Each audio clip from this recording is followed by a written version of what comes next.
C'est aussi pour cette raison, parce que le roi de Sodome a été délivré par Abraham, donc par Sango. Et on sait qu'à un moment donné, après, Lot est parti à Sodome, a vécu à Sodome. Et il y avait un deal entre aussi le roi de Sodome et Abraham et Sango. Mais dans les Bibles classées, on ne pourra pas vous le dire. On ne vous le dira pas. Aucun pasteur ne pourra vous le dire. Parce qu'il n'y a pas de pasteur. Ce sont tous des mangeurs de chicoins avec des gros ventres, des rigolos, des tintins. Et il y a eu un deal dont vous ne pouvez même pas soupçonner entre Abraham et le roi de Sodome dont Abraham a délivré. Voici mon neveu ici. Il veut rester dans ton territoire. Ne permets pas qu'on puisse le toucher là-bas. Mais on te dit tous les habitants, c'était des pervers. Mais pourquoi ils ne touchaient pas Lot? Non seulement Lot il avait son habit, sa protection, il était spirituel.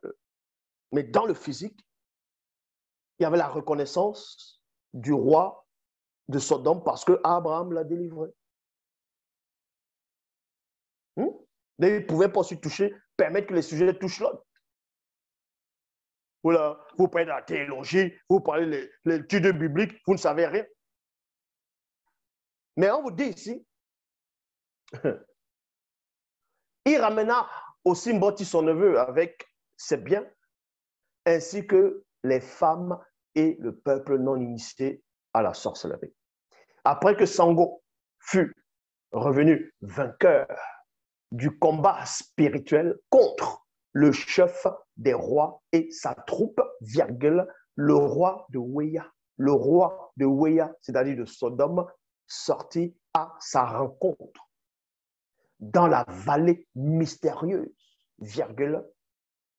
qui est la vallée où on initie la plupart des rois. Donc le roi de Sodome est venu voir Abraham. Mais dans les Bibles classiques, on vous dit ce que le roi de Sodome a parlé avec Abraham. Vous dites là, Dieu m'a dit, le Saint-Esprit m'a mis à cœur. Il y a eu un deal. Je t'ai délivré. Mon neveu, il veut rester là-bas, Sodome là.